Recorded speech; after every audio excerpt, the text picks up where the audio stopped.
I never imagined my own son would have to stand up at his wedding to defend me. At 67 years old, I thought I had seen it all: funerals, births, betrayals, reconciliations, but never a humiliation so public, so unexpected, so calculated as the one I lived that day, with the church full, the flowers perfuming the air and all eyes fixed on me as if I were an anomaly that someone had to correct. The future mother-in-law of my son, a woman with a shrill voice and forced manners, stood up in the middle of the ceremony. It seemed like something inside her had exploded just when the priest asked for silence to start the blessing. She pointed at me with a bony, trembling finger and shouted, "That is not a father. That is a disaster in a suit." There was a stifled murmur. I froze. The bride laughed. Her laugh was short, sharp, like a knife stabbing directly into a man's pride. But the one who did not laugh was my son. He just looked at me, and that look said more than any speech. I saw him slowly stand up from his seat, a movement so unexpected that even the priest stopped breathing for an instant. My son, my boy, my pride, walked toward the altar as if dragging an immense weight. No one knew what was about to happen, not even me. But before continuing, I would like to know if you subscribe to William's Revenge Stories, and if you like the video. This helps me see that you support me and enjoy my stories. Now let us continue. I was wearing a dark blue suit that was a little big on me. I had lost weight in the last few months, not from illness, but from worry, from tension, from fear of losing a relationship that was already wobbling too much. The truth is that I never quite fitted into that family. For them, I was always too simple, too quiet, too working ass. A man who worked all his life in auto repair shops was not exactly the ideal father for a brilliant lawyer who was going to marry the only daughter of a wealthy family.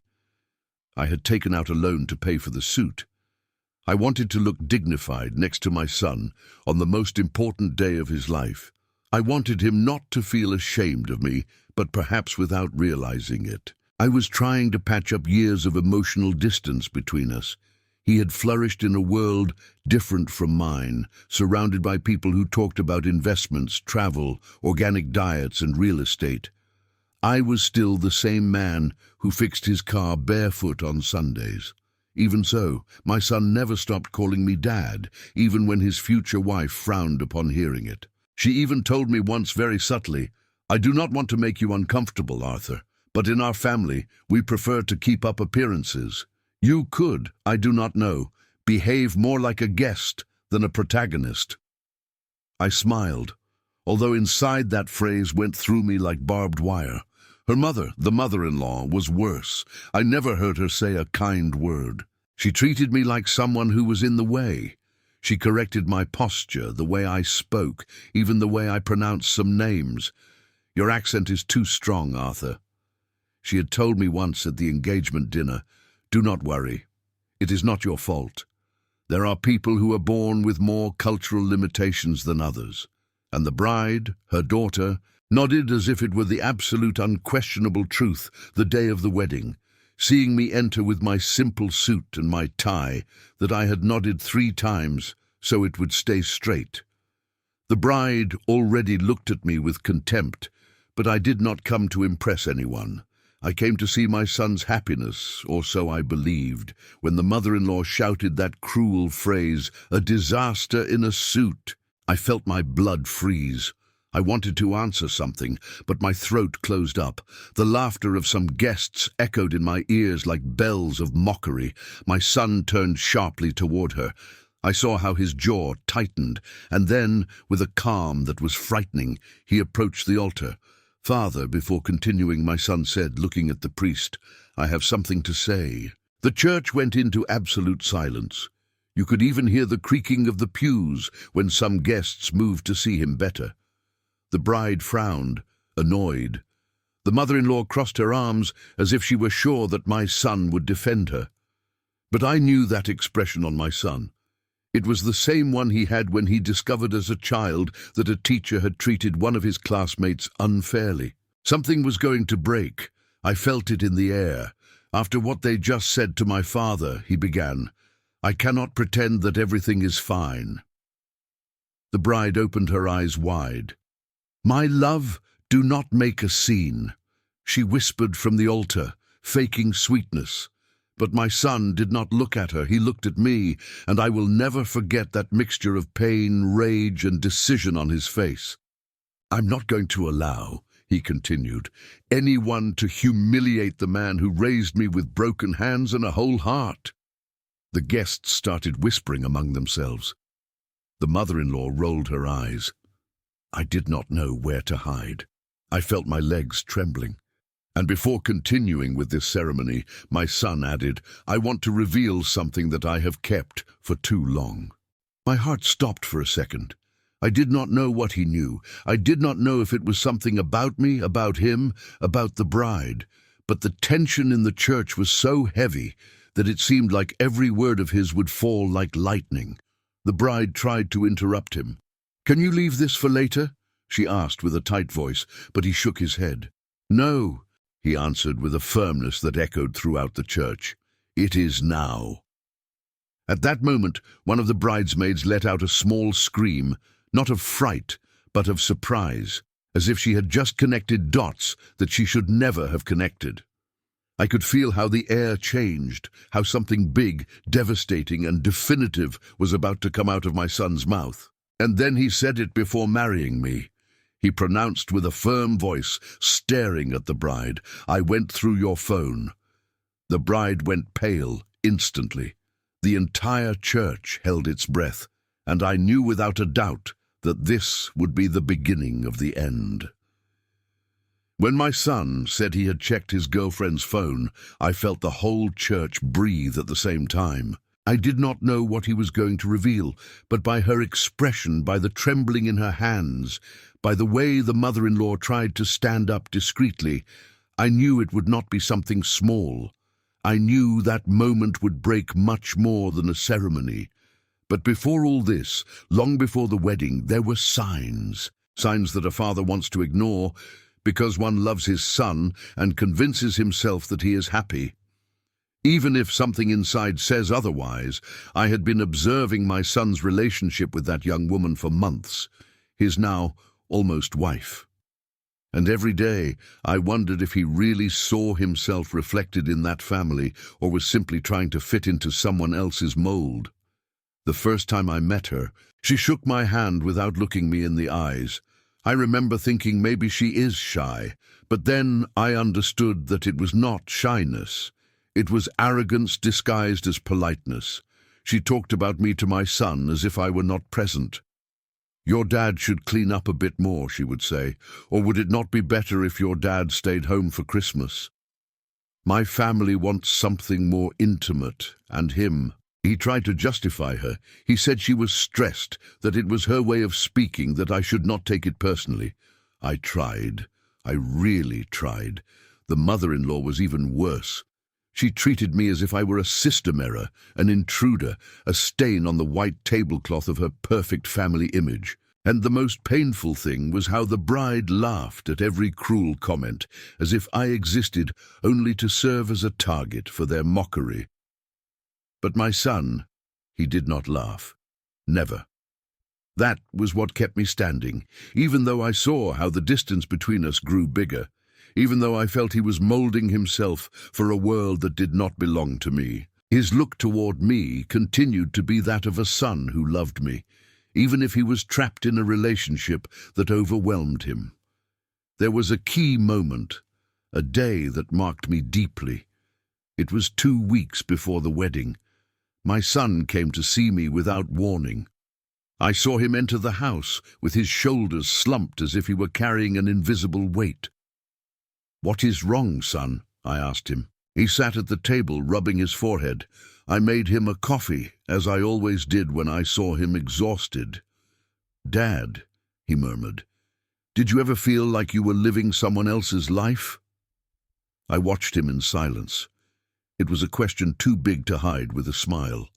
"Yes," I finally answered, "and there is nothing sadder than that." He gripped the cup tightly. "I do not want to disappoint her," he said, referring to his fiancée, nor her family. And yourself? I asked him. He did not answer. There I understood that my son was sinking into a tide he did not know how to stop. What I did not know was that he had already discovered something terrible, something he would carry with him on the wedding day, a day before the event. My son arrived home again. He was pale, nervous. He paced around the living room, unable to stay still. "Dad," he said suddenly, "would you tell me the truth, even if it hurts always?" I answered. He took the phone out of his pocket. He had it in his hand, but did not turn it on. He held it as if it burned. I saw something I should not have. He whispered something about her. My breathing stopped. I did not want to imagine. But my mind raced on its own. "What did you see?" I asked. He shook his head. "I cannot tell you yet.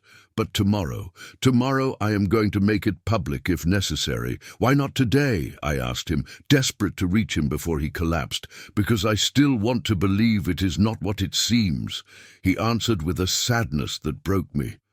"But if tomorrow, in front of everyone, the masks fall, I'm not going to protect anyone."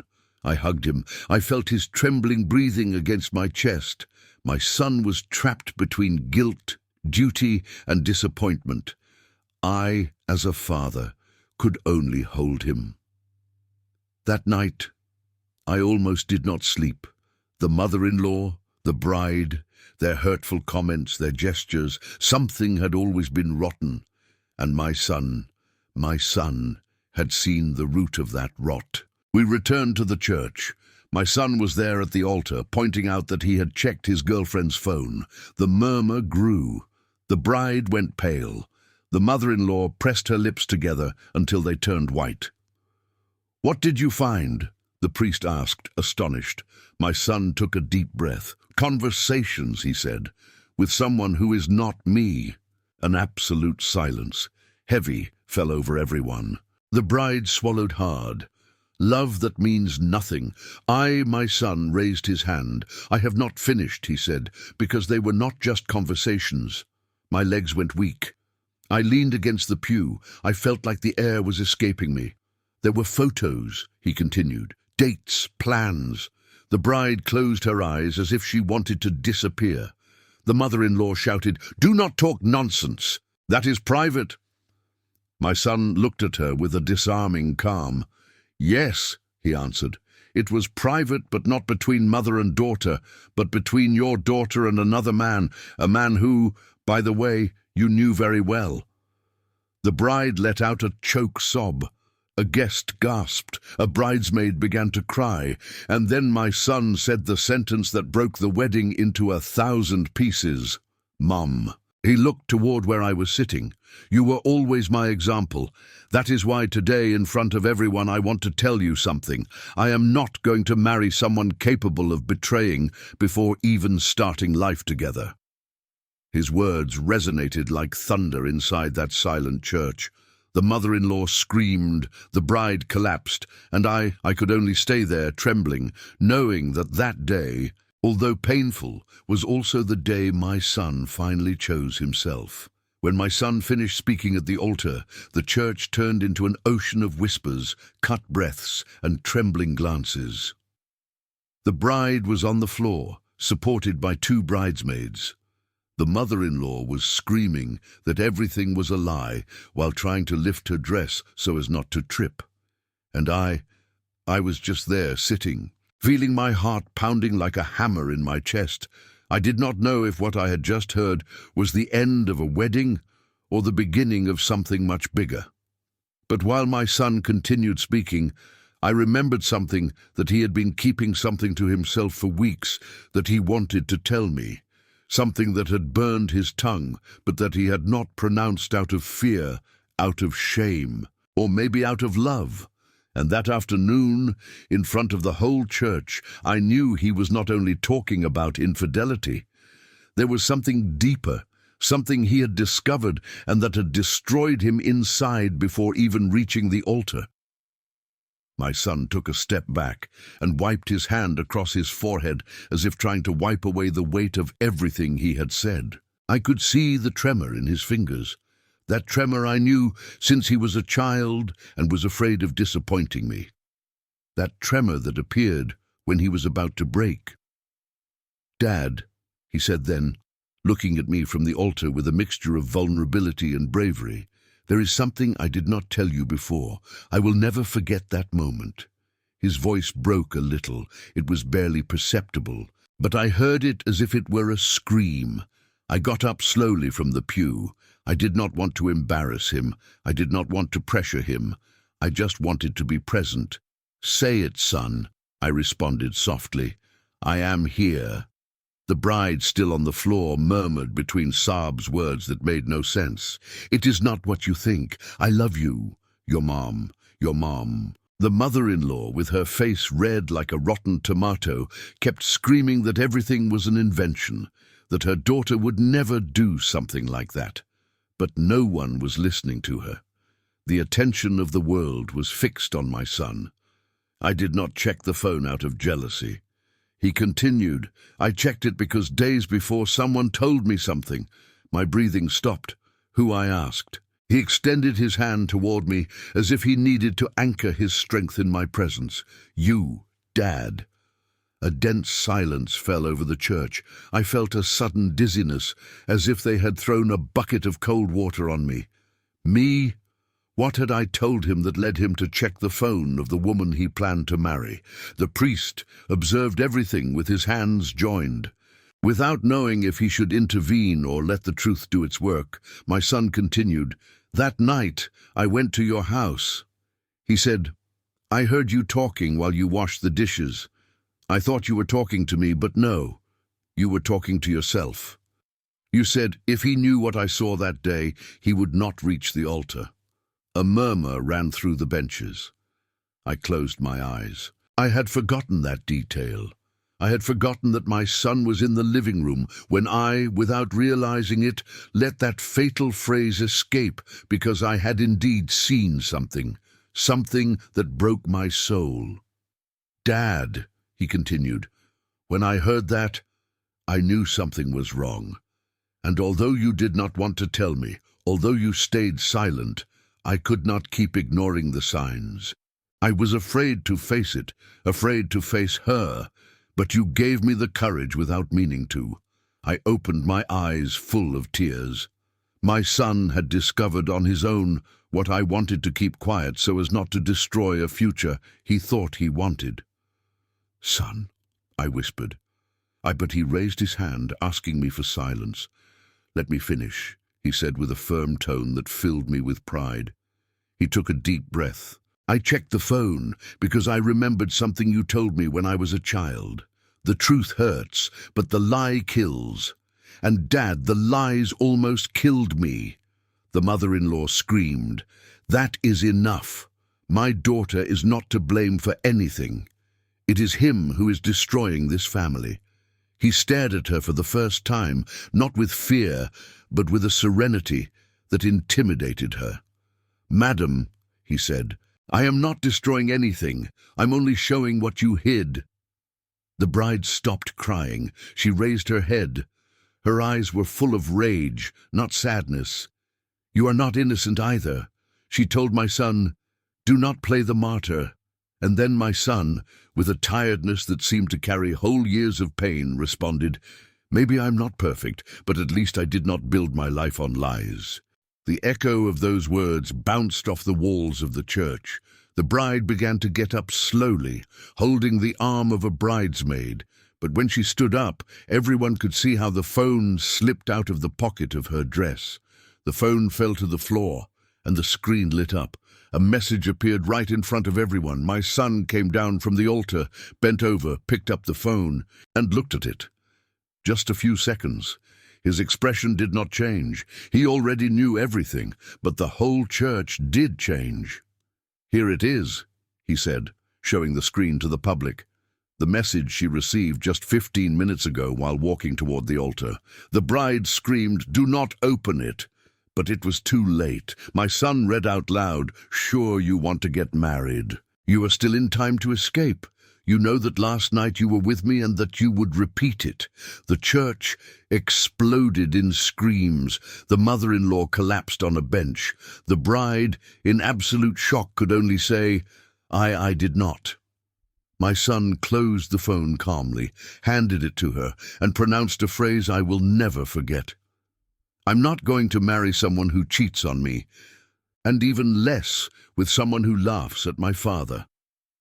And then, in front of everyone, he turned toward me. "Dad, let's go." My eyes filled with tears. My son, that man I thought lost between two worlds, had chosen ours. I extended my hand to him, and together we left the church while chaos erupted behind us.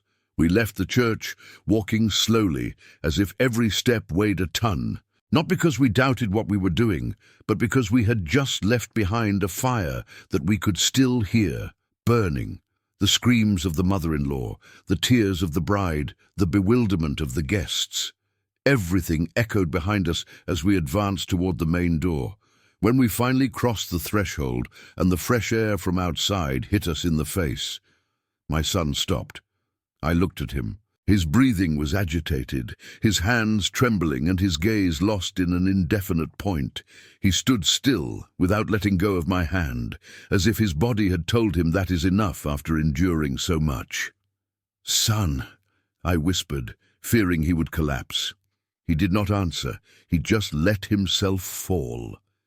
He sat on the stairs of the church, put his elbows on his knees, and covered his face with his hands. He was not crying, but I could feel the pain coming out of every pore of his skin. I sat next to him without saying anything. Sometimes a man does not need words, but company. The wind moved the flowers of the exterior arches, tearing off some petals that fell on us like an improvised funeral. Behind us, the door remained open. In the distance, the uproar could still be heard, but there on that cold step, it was just him and me. For the first time in a long time, without a wall between us, "Dad," he said at last with a broken voice. At what moment did I stop recognizing my own life? I did not answer immediately. I took a breath, searching for the right words. "You did not stop recognizing it," I told him. "You just filled it with people who did not recognize you." He lowered his head more, shook his shoulders, trying to contain something he had been accumulating for months. "I feel like an idiot," he whispered. "You are not." "Yes, Dad, I am. I held on to someone who never truly loved me. And the worst is that, even when you and I were distanced, I thought it was all my fault. I thought that if I did more, if I tried harder, if I worked more, she was going to see me. And no, she never did. I wanted to tell him that I also had blame in our distance, that many silences of mine had been wrong decisions, not lack of love, but it was not the moment for that. That moment was his. She did not make a fool of you. I told him she made you believe that you needed her approval to exist. And you just wanted to form a family." He lowered his hands. His eyes were red, but not from crying, but from holding himself together too long. "I checked her phone because I was afraid," he confessed. "Not out of jealousy. I was afraid that you were right. That what you saw and did not want to tell me was unbearable." I felt a prick in my heart. "Son," I murmured, "I did not tell you because I thought that if you were doing it for love, you had to discover it by yourself." He stayed silent for a few seconds. "And what was exactly what you saw?" he asked. I wiped my hand across my forehead. I had kept that memory like someone protecting a wound still open. "I saw her," I answered, hugging that man in the supermarket parking lot. Not just any hug. It was one of those that, my son closed his eyes and "Why did you not tell me?" Because in that moment, I thought maybe there was an explanation, and because I did not want to be the one who destroyed your engagement. You were already so involved, so deep in that life. I thought that if there was something bad, it would come to light on its own. He took a deep breath. "It came out," he murmured, "and in the worst way possible. No one came out of the church yet. It was as if the entire building was holding its breath. We outside were two men trying to rebuild ourselves on a staircase. Neither he nor I were perfect. He had tried to fit into a world that was not his. I'd kept silence too long. But there we were, father and son, united in ruin, but more united than ever. "Dad," he said then, "do you know what hurt me the most? What, that she laughed at you." My heart tightened as if someone squeezed it from the inside. "That moment," he continued, "that microsecond, that mockery, that arrogance, that contempt, hurt me more than her infidelity, because you do not deserve that, and neither do I." I could not contain the emotion. I did not cry, but I felt my eyes filling with a moisture that had been refusing to come out for years. "Thank you, son," I whispered. He nodded. "All my life," he said, "I thought strength consisted of enduring criticism, enduring humiliations, enduring comments, enduring people. But today I realized that true strength is knowing how to leave, knowing how to say enough is enough." I looked at him with a pride that did not fit in my chest. "Then you are strong," I told him, "because you left just when you should have." He took a deep breath, as if the words released him from an ancient weight. "Dad," he murmured, "can we get close again? Can we try?" "I do not know. To heal what we let get cold." My voice took an instant to come out, that instant in which the soul shakes itself. "Of course," and I answered, "it is never too late when we both want to." We stayed in silence, looking at the empty street. The sun was beginning to go down, painting the sky with orange and pink tones. It was a simple scene almost daily, but for me it was like being born again. My son stood up, offered me his hand. I looked at him, and in that gesture, simple, firm, sincere, I found everything I thought lost for years when we were going to leave. The church door opened. The mother-in-law appeared first, with her makeup runny and her hair messy. She walked toward us with quick steps, furious. "This is not going to stay like this," she shouted. My son turned slowly. "Yes," he answered. "Yes, it is going to stay like this." She trembled with rage. "You destroyed our reputation," she spat. My son raised an eyebrow. "I did not destroy anything. I only pulled back the curtain so everyone could see what was behind."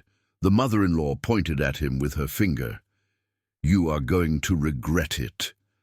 My son smiled, a calm smile, mature, almost dangerous. "No," he said, "I believe the ones who are going to regret it are you."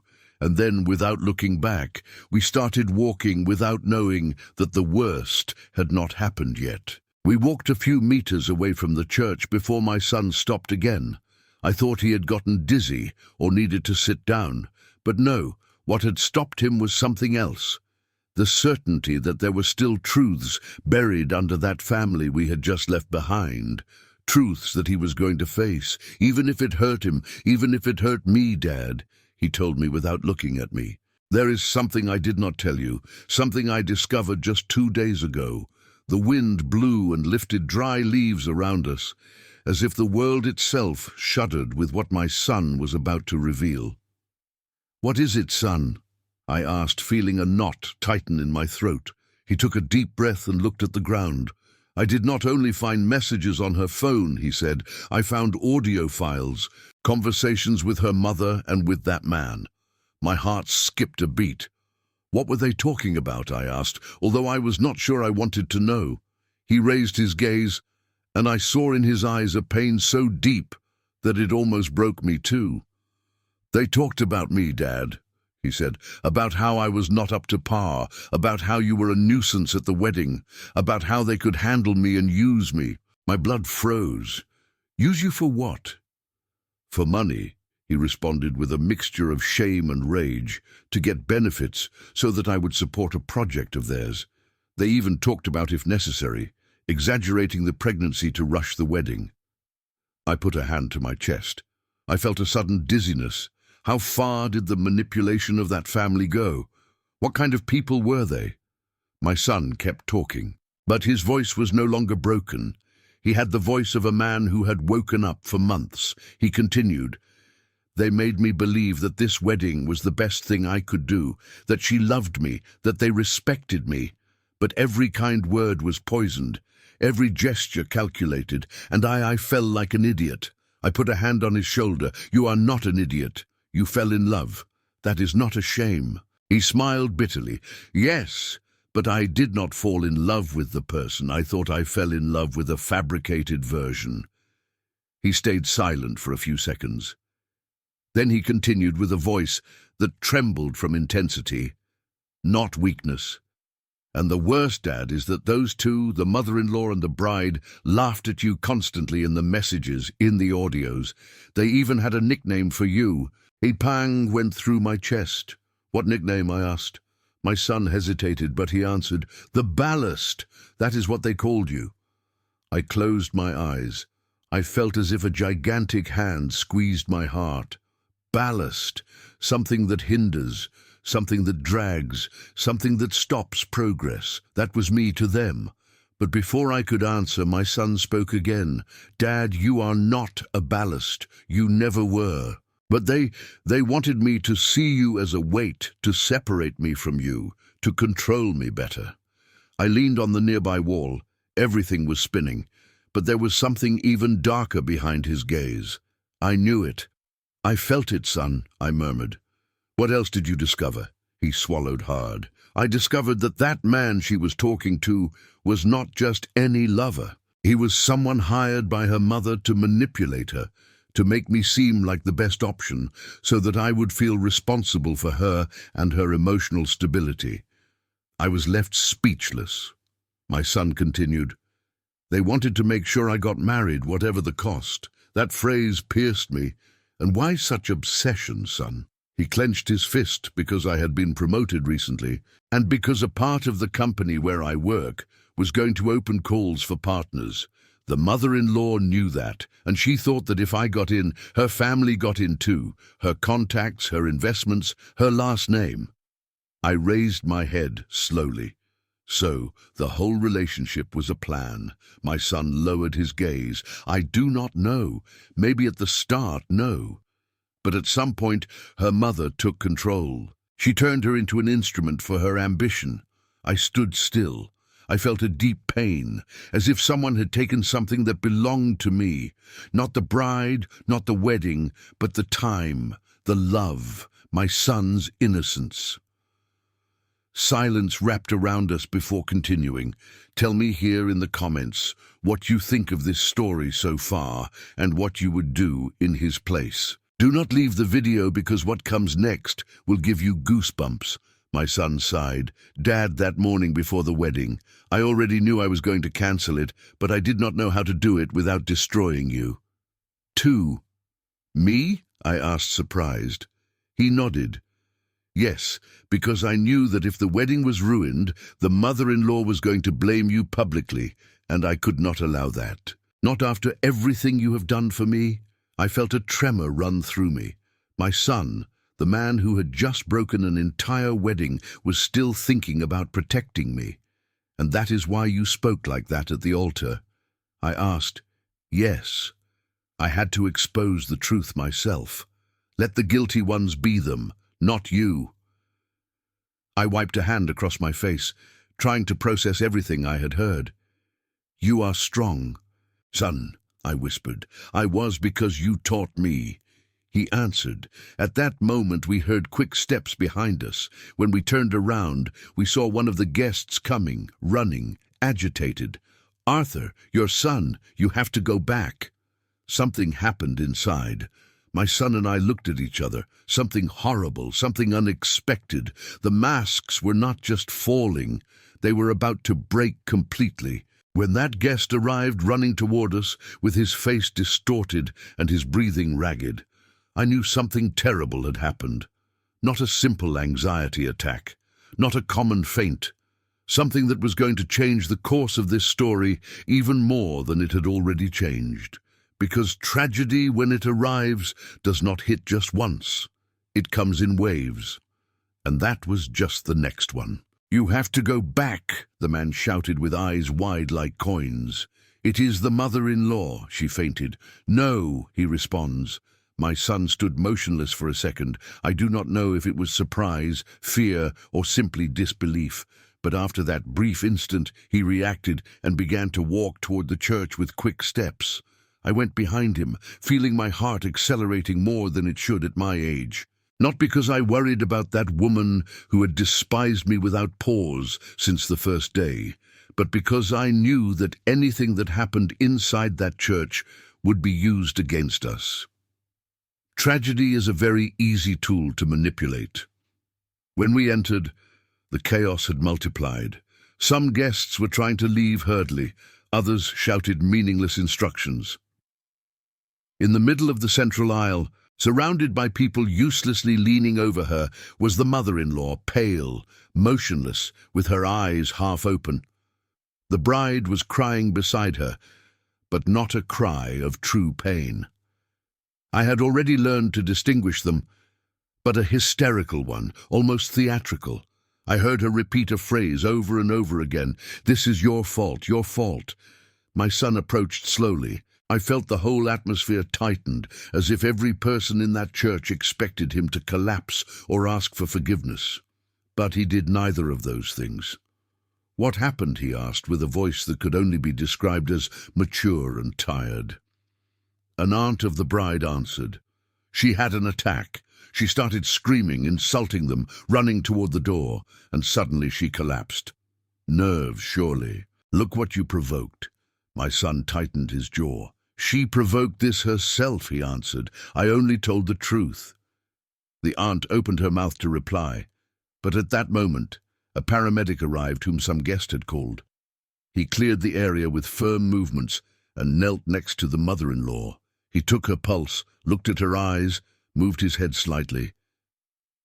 "She is breathing," he said aloud. "But she is very unstable. We have to take her outside. Call an ambulance." The bride cried louder, "Mom! Mom!" But my son did not move. He observed everything with an icy calm that I had never seen in him. It was not coldness, it was dignity. After months of manipulation, humiliation, and lies, he had found a type of strength that did not need screams or blows. It was a silent strength, dangerous, powerful. When the paramedics lifted the mother-in-law onto an improvised stretcher, she partially regained consciousness. She opened her eyes, saw my son, and her face deformed into a mixture of hate and fear. "You," she whispered, "you destroyed everything." My son took a step forward. "No, madam," he said firmly, "you destroyed everything. I only removed the blindfolds." The bride let out a shriek of rage. "You have no right to speak to her like that, not after what you did to her." My son raised his head. "What I did to her," he answered, turning toward her with a chilling calm. "Do you refer to exposing the truth, to defending my father, to not marrying you while you were with another man? If that is doing harm, then yes, I am guilty." The bride stood up swaying. Her tears had turned into pure fury. "You understand nothing, nothing. You were part of a greater plan. She just wanted the best for me." My son raised an eyebrow. "The best using a man to climb in status, manipulating me, laughing at my father, cheating on me. Is that the best? The truth is having a mother like her," my son responded without raising his voice. "And you do not know what it is to have a father like him." I felt a knot in my throat. I did not need him to defend me, but I would keep that moment forever. The paramedics took the mother-in-law toward the exit. The bride wanted to go behind, but before doing so, she turned toward my son and looked at me too. Her eyes were burning. "This is not over," she spat with poison. "You are going to regret it, both of you, I swear." My son looked at her with the same serenity he had since everything exploded. "No," he answered slowly. "This is just beginning for you." The bride ran out after the stretcher. The guests began to leave the church in uncomfortable silence, as if they were witnesses to a crime they did not know how to process. My son and I remained standing in the empty aisle. The church, previously full of flowers, music, and false hopes, had turned into a cold and hollow place, as if everything real had been ripped from it in a single pull. I approached him. "Son," I said carefully, "are you okay?" He wiped his hands over his face.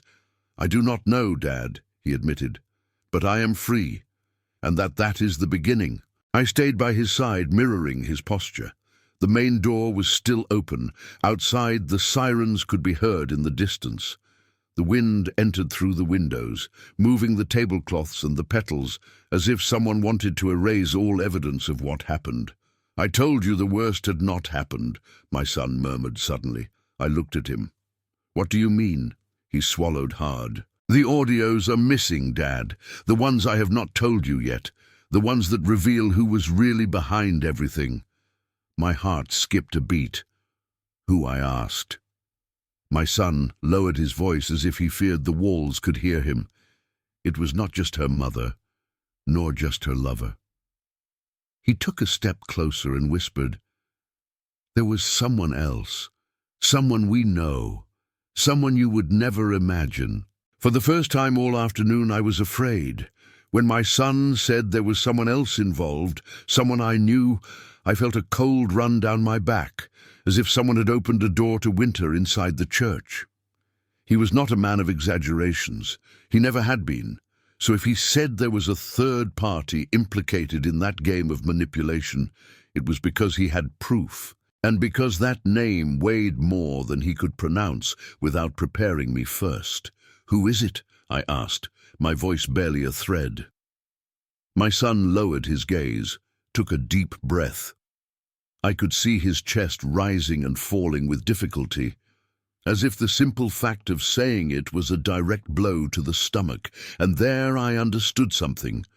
The real enemy had never been the bride, nor the mother-in-law. They had only been pawns in something much bigger. "Dad," he whispered, "it is someone who has been in my life since I was born. Someone you would never suspect, and someone who unfortunately was always too close." I leaned on a pew. My legs threatened to fail me. "Son, tell me the name," I insisted, fearing that the silence would kill me before the truth.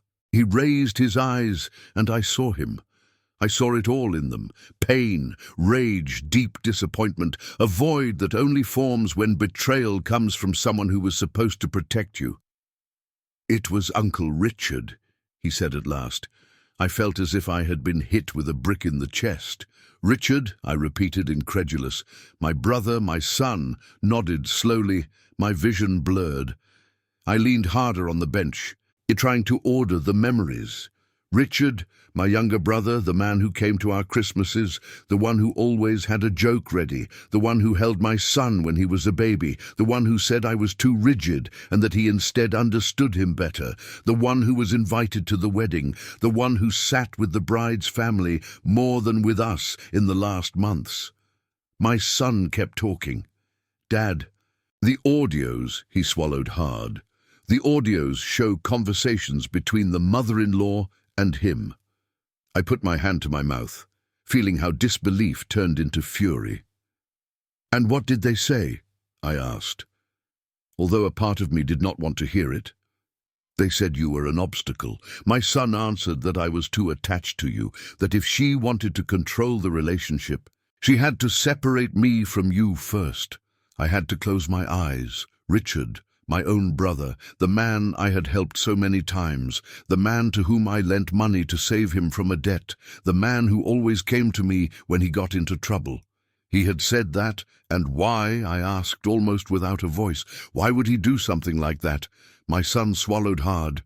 Because the mother-in-law promised him a position in one of the projects they would finance if I got married. He needed money and power, and she knew how to manipulate him. I put my hand to my chest. I felt the weight of betrayal like a hot brick. "Son, and you knew this before the wedding." "Not everything," he answered. "Just parts. But yesterday." He lowered his voice. "I received an anonymous message. Someone sent me the audios. I stayed silent for a long time. The sound of the steps of the last guests leaving the church resonated in the background. In the distance, sirens were still heard. The wedding had turned into a field of emotional ruins. "Where is Richard now?" I asked finally, feeling my blood boil. My son pointed discreetly toward the sacristy. "I saw him enter there when they took the mother-in-law," he said. "He did not want to come close. He did not want to look at me. I think he knows everything collapsed." I got up. Something inside me had awakened, something that had been asleep for years, an instinct of protection, of justice, not toward me, but toward my son. "I'm going to talk to him," I said, starting to walk. My son took me by the arm. "Dad, wait. I'm not going to hit him," I responded, "but I am going to hear from his own mouth why he betrayed us." My son hesitated, but then let go of my arm. "I will follow you," he said. We walked down the side aisle. The echo of our steps resonated like a judgment. When we arrived at the sacristy door, we heard a noise like something falling to the floor. I opened the door slowly, and there he was, Richard standing, sweating, eyes red, trembling. When he saw us, he stepped back. "Arthur," he murmured, avoiding my gaze, "it is not what you think." My son let out a bitter laugh. "No," he answered. "Then explain to me, Uncle, why were you planning my marriage as if it were a business deal? Why did you lend yourself to manipulating my father? Why did you ally with that family?" Richard gritted his teeth. He rubbed his forehead. He was on the verge of a nervous breakdown. "You do not understand," he shouted. "You understand nothing. And she told me she could help me if I managed to convince you to get married." My son took a step forward. "Convince me," he repeated, "or manipulate me." Richard fell silent. I felt my heart breaking in two. Not for him, for myself, for having trusted, for having opened my house, for having allowed him to be part of our life. "Richard," I said with a thread of a voice, "how could you do this to your nephew? How could you do this to me?" He finally raised his gaze, and what I saw in his eyes was not regret. It was fear. "I did not think," he stammered. "I did not think it would go that far. I just wanted a push to get ahead, and that justified destroying us," I responded. Richard began to cry, not a sincere cry, a desperate cry, a cry of a cornered man. "Arthur, brother, forgive me." But before he could finish, my son spoke with a firmness that froze us both. "No, forgiveness does not come today. What comes is the truth." It was then that my son took out his cell phone, opened a folder, and pressed play. The audio resonated in the sacristy, and what we heard changed us forever. When my son pressed play, the sacristy went into absolute silence. Only the distant buzzing of the emptying church and the sound of our contained breathing could be heard. Richard backed away until he hit the wall, as if deep down he knew that audio was more lethal than any blow we could give him. I remained motionless, with my hands clenched, waiting to hear the truth that for months had hidden behind fake smiles and looks full of poison. The voice that came out of the phone was the mother-in-law's. "Richard, listen well.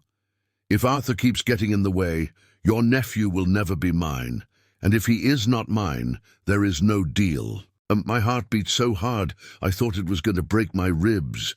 Then Richard's voice came in, younger, nervous.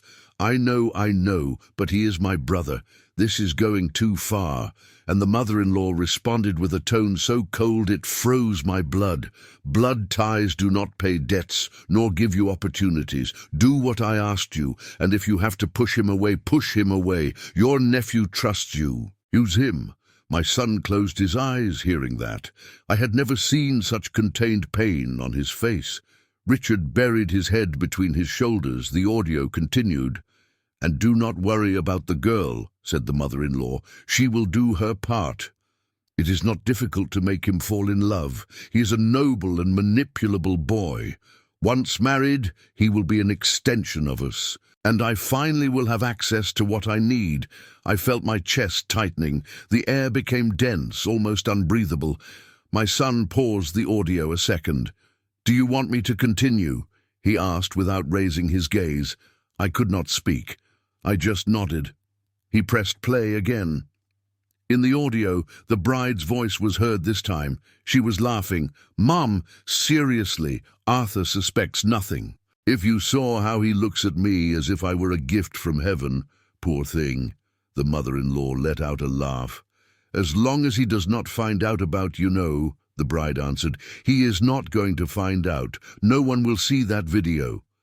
My son opened his eyes. "That video exists. Dad," he said in a low voice, "I saw it." I felt a dry blow to the stomach. "What video?" I asked, trembling. He kept silent, and that pause was worse than any immediate answer. "It is a video of her," he said finally, "with the other man, in the same room where they kept the wedding gifts recorded just a week ago." Richard collapsed into a chair. "Son," I told him, approaching, How did you find all this?" "Because someone sent it to me," he answered. "Someone who knew what these people were doing. Someone who worked with the mother-in-law." I froze. "Who?" He shook his head. "That part I still do not know. But the truth is that audio is not the worst." I turned my gaze slowly toward Richard. He did not even try to defend himself. He had his hands on his face and sobbed like a scared child.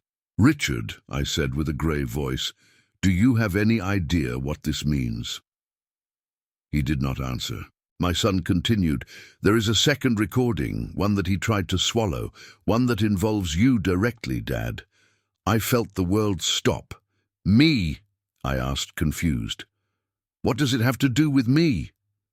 My son sighed and lowered his gaze. "The mother-in-law," he said, "believed that you would never accept this marriage, that you could convince me to cancel the wedding. So she told Richard he had to weaken you, undermine you, make you seem unstable, that you were not in a condition to give an opinion." My throat closed. How are they going to achieve that? My son looked at me, and that was one of the most painful moments of my life. "Dad, they planned to humiliate you in public repeatedly until I myself asked you not to intervene in anything, until you seemed like an obstacle. I remembered every comment from the bride, every gesture of contempt, every mockery hidden in a perfect smile. I remembered the mother-in-law talking to me as if I were a beggar invited out of pity. I remembered Richard telling me not to make a scene when I had only tried to participate in trivial conversations. Everything suddenly fit. It was a plan, a well-armed plan, a cold plan, and I fell like a fool. That day at home. My son continued, "When you said you had seen something, the mother-in-law thought you were inventing it, that you were starting to be a problem, and she asked Richard to silence you. I felt the blow before he said it. 'Silence me?' I asked with a broken voice. 'What did they want me to do?' My son swallowed hard. 'To push you to fight with them, to provoke you, to make you explode. And when you reacted, use it as evidence to declare you emotionally unstable.' I put my hands to my face. They had tried to destroy me, destroy the image my son had of me. But they could not, my son said softly, because you are not like them, because you are decent." Richard cried uncontrollably. "I am sorry. I am sorry. I did not think they would do so much." My son raised his gaze and interrupted him. "You did not think, because you only cared about what you were going to gain. You never thought about us. You never thought about my dad." Richard raised his head desperately. "Arthur, brother, forgive me. She promised me I needed the money. I did not know it would go that far." I looked at him for several seconds, and in those seconds I saw all the years we shared, the memories, the childhood laughter, and how he had chosen to sell all that for an empty promise. "No, Richard," I said finally with a firm voice. "You did know, and you chose to do it anyway." My son turned off the audio. Silence fell like a final seal. No one spoke. It was not necessary. The damage was already done. The truth finally was naked. The only thing missing was deciding what we would do with it. Richard was still there, trembling with red eyes and sweaty hands.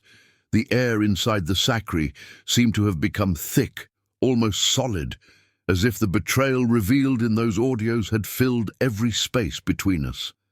I stared at him, trying to recognize the brother I had led by the hand when we were children, the man I helped so many times without asking for anything in return. But on his face, there were no traces left of the family I knew. I only saw the shadow of someone who had gambled our dignity in exchange for empty promises. "What are you going to do now, Arthur?" he asked, with his voice torn to pieces. I did not answer immediately. I had so many emotions stirring inside me, pain, rage, disappointment, but also something deeper, a clarity that only comes when you hit bottom, when one realizes that you do not need to raise your voice to recover your place. It is enough to let the truth do what it must. "I am not going to touch you," I answered finally with calm. "I am not going to yell at you. I am not going to hit you. I am not going to humiliate you like you wanted to do to me." Richard swallowed saliva, not knowing if that was a relief or a threat. "I am going to do something worse," I added. My son looked at me, surprised but not scared. He knew I was not an impulsive man. If I said something like that, it was because I had thought it through in those seconds of silence that seemed eternal. I approached Richard not to intimidate him, but to observe him closely. "Richard," I said slowly, "the truth is out, and you are going to live with it. You are going to carry this, not me, not my son, you." He opened his mouth to speak, but I interrupted him, raising a hand. "From today on, you are left without family," I continued. "Not because I expel you, but because you yourself made that decision when you decided to sell us, when you decided to betray us, when you decided that your ambition was worth more than your blood." Richard broke down, crying. Brother, please give me another chance." I shook my head. "Opportunities are given when there are mistakes," I said, "but when there are choices, consequences are paid."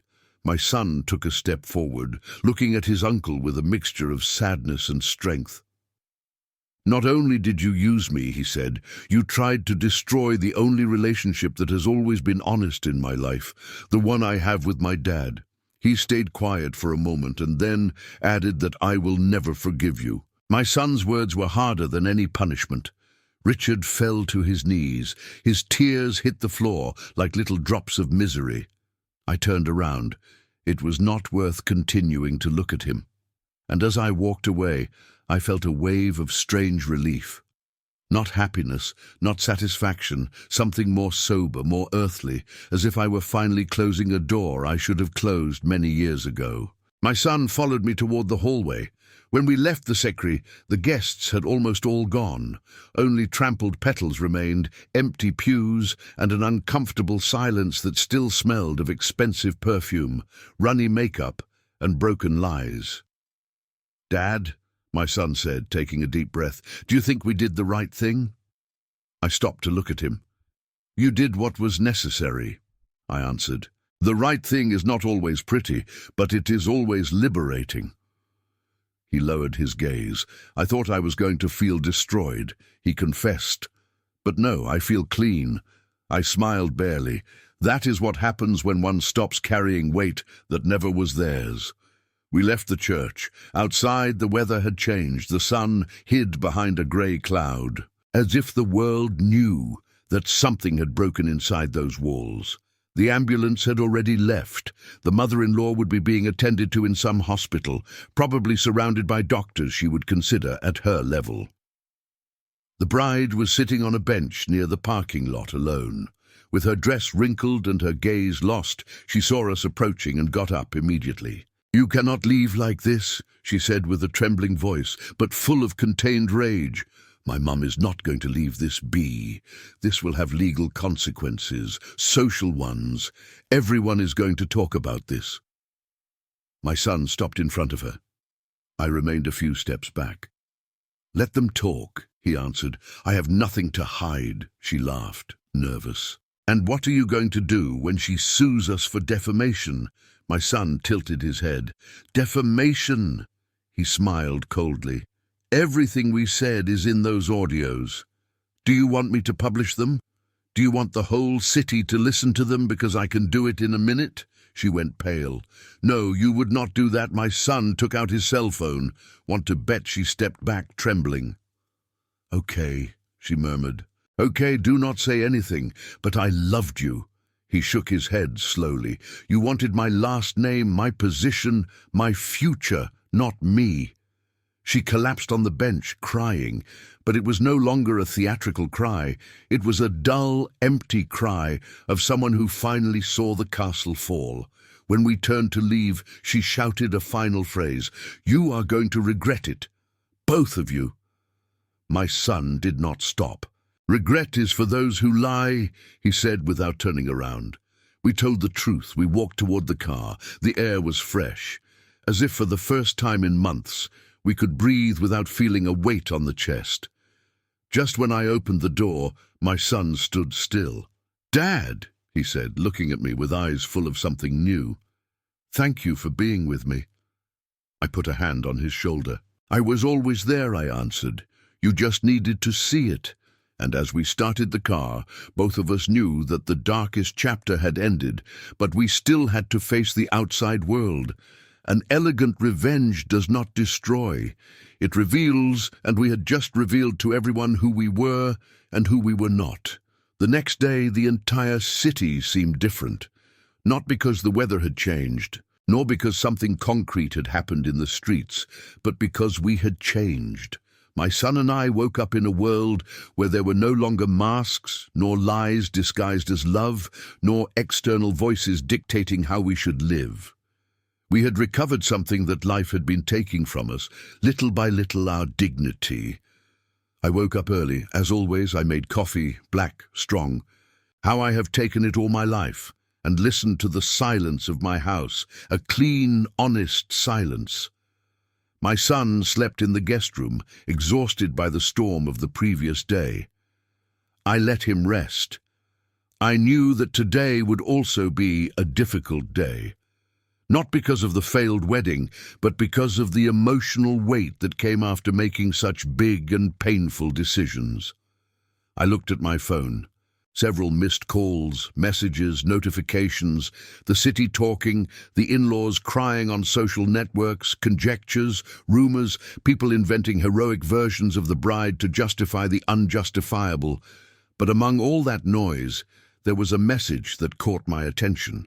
It was from the unknown number, the same one that days before had sent my son the audios and the video. It is time you knew everything.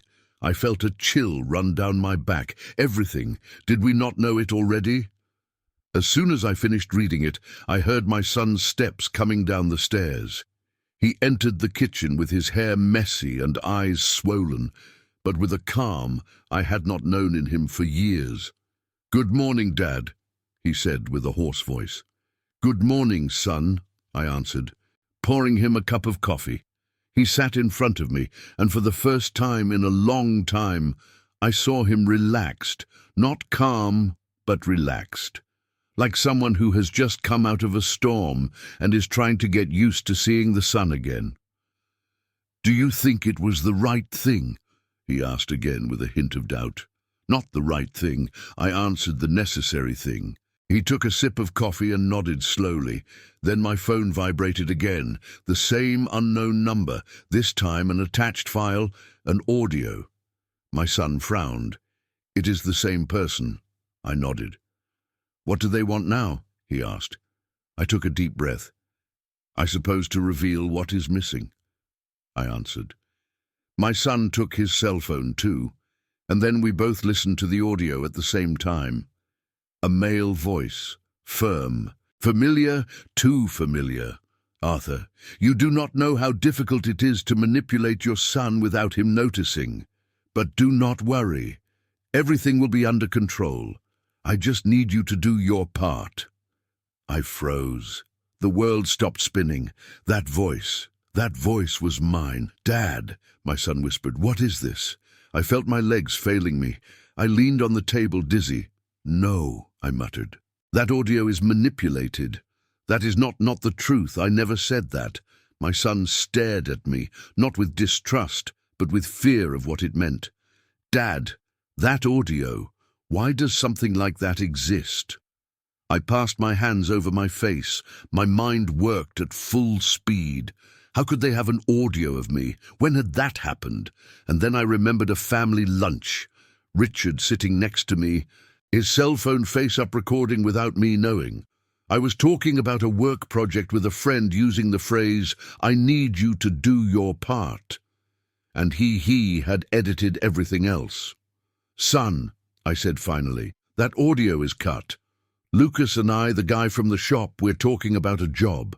Richard must have recorded the conversation and edited the rest to make it look like I was talking about you. My son took a deep breath, his eyes moistened with rage. He whispered. "They wanted it to look like even you were involved. They wanted to isolate you completely," I answered. "Remove me from your life and then remove you from yourself." He put his hands to his hair. "This is sick, Dad. It is madness." I nodded slow. "Heavy, I know, and we can no longer let it pass." It was then that my phone vibrated again, a new message. "If you want to meet the person responsible, come to the cafe on the corner in an hour." My son looked at me, pale. "Dad, what do we do?" "Let's go," I answered without hesitating. We arrived at the cafe an hour later. It was a simple place, almost empty, smelling of freshly baked bread and roasted coffee.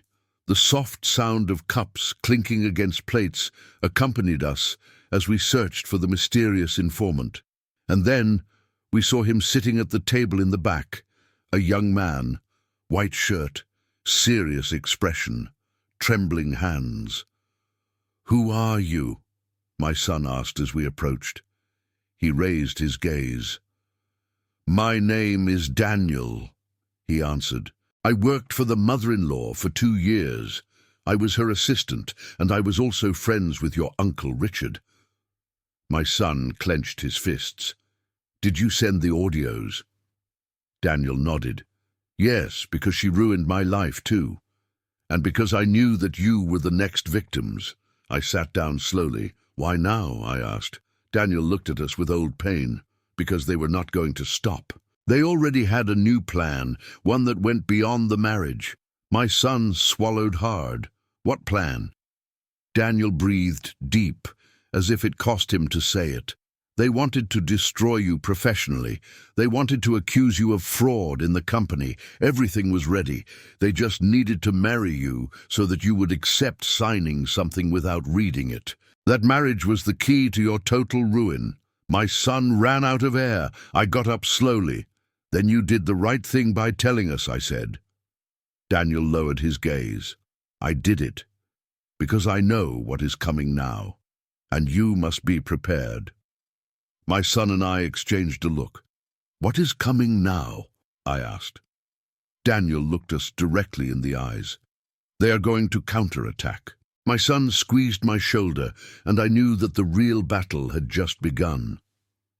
Some weeks have passed since that day in the church, and although I still feel a knot in my chest when I remember every detail, I can also say that something inside me settled. Finally, at my age, one believes one has lived everything. Poverty, hard work, loss, fatigue, the old age that starts to peek out without asking permission. But no, I still had a lesson pending, one of the hardest, and at the same time one of the most liberating of my life. I thought the biggest blow would be seeing my son walking toward a marriage that was going to destroy him. But no, The biggest blow was looking at myself in the mirror after the failed wedding and realizing that I, too, had spent years allowing others to define me, allowing others to laugh at me, allowing others to decide if I was enough or not. But that day, when my son stood in front of a whole church and defended me, something lit up inside me, something I thought extinguished for decades. Dignity does not age. It only waits. My son is firmer than ever, more awake, more conscious of the type of people he wants by his side. And although we still have a road to travel, wounds to heal, memories to sort out, we are together, father and son. As it should have always been, as it finally is. Richard never came back to look for us. His silence says more than any apology he could invent. The mother-in-law, she keeps trying to clean up her image, but the truth always finds a hole to slip through. The ex-fiancé, I do not know. I hope one day she understands that love is not built with lies. Daniel keeps sending information. He seems decided to reveal every dark corner of that family, and I appreciate it. But the most important thing is that my son today smiles without fear. And I, at my 67 years, learned that it is never too late to recover your voice. I am Arthur, and this was my story. Subscribe to the channel to keep listening to deep stories. That touched the soul. Like if this story moved you or left you reflecting, and tell me in the comments what you thought of this story and from what city you are watching us. Your support keeps these stories alive. Thank you for accompanying me until the end.